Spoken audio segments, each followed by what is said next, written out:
Welcome back दोस्तों। Last video में आप लोगों ने स्विच केस का एक टाइप ऑफ प्रोग्राम देखा था। आज इस वीडियो में अभी आप लोग एक दूसरे टाइप का प्रोग्राम देखेंगे। तो लास्ट वीडियो में एक्चुअली प्रोग्राम क्या था कि आप लोगों को अलग अलग शेप्स का एरिया कैलकुलेट करना था। सो आप लोगों का जो इनपुट्स होता था वो भी अलग अलग होता था। तो वो एक अलग टाइप था जहाँ पर क्योंकि इनपुट्स हम लोगों का अलग हो रहा है तो हमको सारा इनपुट स्विच के इनसाइड लेना पड़ा था। स्विच के अंदर हम लोगों ने जो रेस्पेक्टिव केसेस है वहाँ पर इनपुट लिया था। नाउ आप लोग ये प्रोग्राम देखिए। पहला वाला तो सेम ही है कि आपको एक मेनू ड्रिवन प्रोग्राम लिखना है, मतलब आपको एक मेनू प्रोवाइड करना है यूज़र को।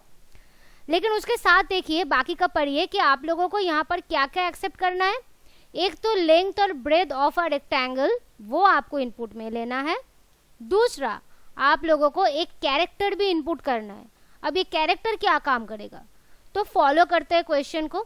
बोल रहे हैं कि कैरेक्टर अगर ए है तो आपको एरिया कैलकुलेट करना है, अगर कैरेक्टर पी है तो आपको पेरीमीटर, अगर कैरेक्टर डी है तो आपको डायगोनल कैलकुलेट करना है। So now this character is going to be the user's choice. So user को क्या मेनू प्रोवाइड करना है? एक्चुअली यूजर को मेनू प्रोवाइड करना है ये ए, पी या फिर डी, नॉट 1 2 3 4 एट ऑल। यहाँ पर आप लोगों को बस ए, पी या डी ये इनपुट चॉइस में डालना है यूजर को।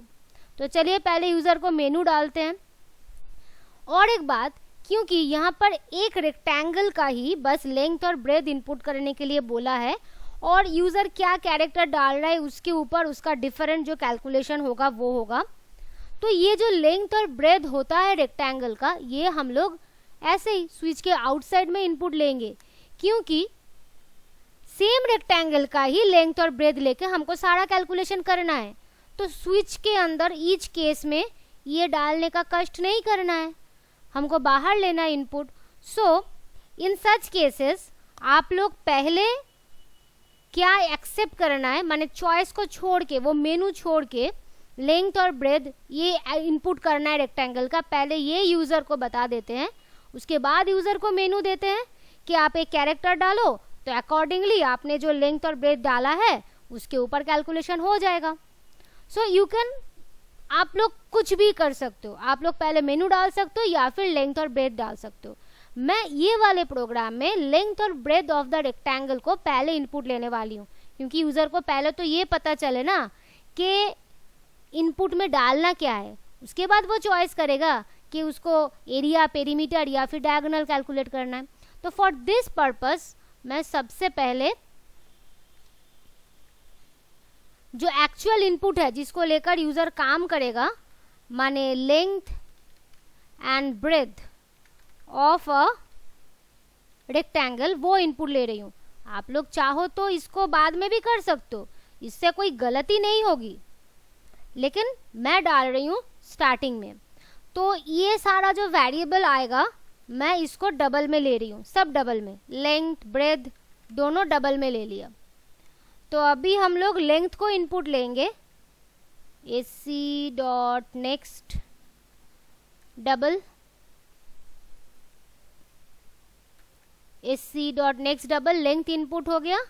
और फिर यहाँ पर हम लोग ब्रेथ भी डालेंगे। देखिए मैं फिर से बोल रही हूँ, अगर इनपुट्स अलग अलग हैं तो यूज़र को सबसे पहले मेनू का जो चॉइस है वो दिखा दीजिए, तो तब भी यूज़र डिसाइड कर पाएगा कि उसको कौन से वाले फूड आइटम को चूज़ करना है, माने कौन से वाले ऑप्शंस को चूज़ करना है। तो अगर इनपुट्स अलग अलग हैं तो सबसे पहले उनको चॉइस दिखाइए और वो सारा इनपुट्स आपको स्विच के अंदर टू द रेस्पेक्टिव केसेस आप इनपुट लेंगे। लेकिन अगर प्रोग्राम कुछ ऐसा हो कि सेम इनपुट काम करेगा फॉर ईच चॉइसेस, देन सबसे पहले आप उस चॉइस को ही ले लो, सबसे पहले वो इनपुट को ले लो, बाद में चॉइस ले सकते हो। तो अभी कैरेक्टर इनपुट करना है, तो कैरेक्टर इनपुट करने के लिए हम लोग एक कैरेक्टर में एक वेरिएबल ले लेते हैं, जैसे कि CH ये ले लेते हैं। तो अभी CH क्या है? CH तो बेसिकली हम लोगों का चॉइस है। तो यूज़र को सबसे पहले ये चॉइस दिखाना है, मेनू दिखाना है।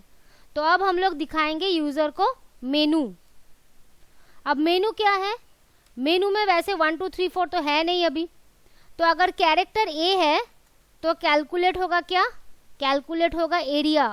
अगर कैरेक्टर पी है तो कैलकुलेट होगा पेरीमीटर। अगर कैलकुलेट होगा डायगोनल तो चॉइस होगा डी। तो ये है एक्चुअल मेनू, यहाँ पर 1 2 3 4 नहीं है। तो आपको क्वेश्चन ध्यान से पढ़ना है कि कौन सा वाला चॉइस है। ये कैरेक्टर ऐसे ही इनपुट नहीं है, ये कैरेक्टर ही आपका चॉइस है ये प्रोग्राम में, कि आप कौन सा कैरेक्टर इनपुट कर रहे हो उसके ऊपर डिपेंड करके जो कैलकुलेशन रेक्टेंगल के ऊपर होना है वो होना है। तो अभी क्या करेंगे, यूजर ने देख लिया मेनू कि उसको क्या करना है, तो ये चॉइस इनपुट डालेगा। क्योंकि ये कैरेक्टर है और आप लोगों को तो पता ही है कि स्कैनर क्लास में कोई मेथड नहीं होता है to take a character as a input. So इसके लिए हम लोग ये वाला मेथड यहाँ पर यूज कर रहे हैं। तो जो भी डालेगा यूजर ए पी या फिर डी, वो जाकर सेव हो गया कहाँ पे, CH में सेव हो गया। अब स्विच का काम आ रहा है।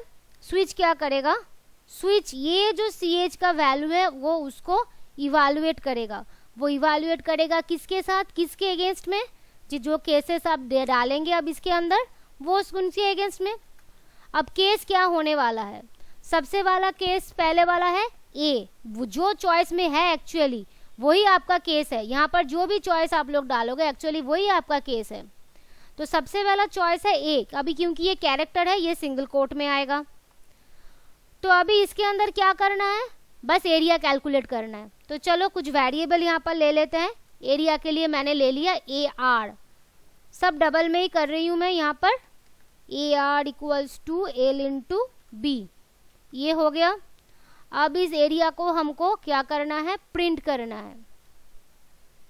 तो यहाँ पर हम लोग एरिया को प्रिंट कर रहे हैं। तो चलिए एक मैसेज डाल देते हैं कि हम लोग एरिया प्रिंट करवा रहे हैं भाई।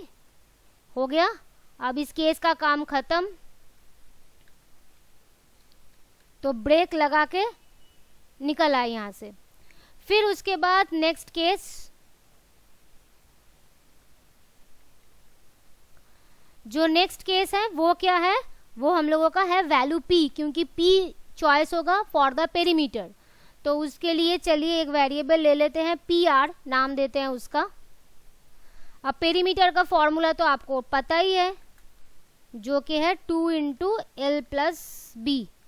हो गया, यहाँ पर हम लोग मैसेज डालेंगे पेरीमीटर, प्रिंट करवा दिए उसको।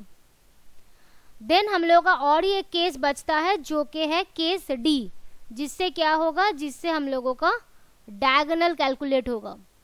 अब डायगोनल के लिए भी हमको एक वेरिएबल लेना है, यहाँ पर DG ऐसे एक वेरिएबल ले लेते हैं।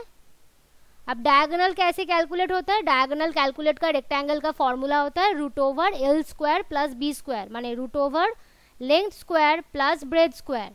तो √ के लिए हम लोग क्या लेते हैं, math.sqrt, ये ले लिया। अब इसके अंदर आप स्क्वायर करने के लिए math.pow अगर चाहो तो यूज कर सकते हो, कोई प्रॉब्लम नहीं है। लेकिन मैं सारा ले रही हूँ नॉर्मल, जैसे कि L into L plus B into B, क्योंकि ज़्यादा कॉम्प्लिकेशन नहीं करना है। जब तक पावर 2 रहे तब तक आप लोग L into L B into B लिख सकते हो, लेकिन अगर math.pow चाहो तो वो भी लिख सकते हो। वो आप लोगों के ऊपर डिपेंड कर रहा है कि आप लोग क्या लोगे। तो यहाँ पर डायगोनल भी कैलकुलेट हो गया। लास्ट में और एक भी लिखा है कि डिस्प्ले करो रॉन्ग कैरेक्टर। जो रॉन्ग कैरेक्टर डिस्प्ले हम लोग कहाँ पर करेंगे, हम लोगों का जो डिफ़ॉल्ट स्टेटमेंट होता है, रिमेंबर कि डिफ़ॉल्ट स्टेटमेंट जो होता है वो एक ऑप्शनल स्टेटमेंट होता है स्विच केस में। मतलब आप लोग नहीं डालोगे तब भी चलेगा, लेकिन हम लोग क्यों डालते हैं कि गलती से यूज़र APD छोड़ के अगर कुछ और डाल दिया, कुछ भी डाल दिया, तो आप लोगों का इनपुट तो ले लिया जाएगा, लेकिन प्रॉब्लम ये होगा कि आप लोगों को कुछ भी आउटपुट नहीं दिखेगा और यूज़र सोचने लगेगा भाई मेरा गलती कहाँ पे हुआ है। तो अगर आप डिफ़ॉल्ट स्टेटमेंट डालते हो यहाँ पर डिफ़ॉल्ट में रॉन्ग कैरेक्टर, तो यूज़र को समझ में आ जाएगा कि जो कैरेक्टर डालने के लिए बोला था मैंने वहीं पर ही गलती की है। तो यूज़र दोबारा रन करवा सकता है। डिफ़ॉल्ट का पर्पस बस यही है, जो इफ़ में एल्स का पर्पस होता है, लेकिन एल्स में बहुत सारे कैलकुलेशंस भी हम लोग कभी कर लेते हैं, लेकिन डिफ़ॉल्ट में बेसिकली ये रॉन्ग चॉइस है आपका वही डाल दिया जाता है यहाँ पर। तो ये जो प्रोग्राम है इसका पूरा ये प्रोग्राम, ये क्वेश्चन का प्रोग्राम ये पूरा है।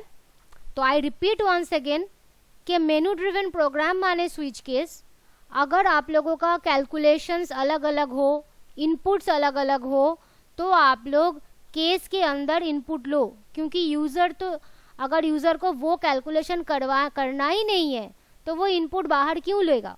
तो इनपुट्स अगर अलग हो तो वो केस के अंदर इनपुट लो।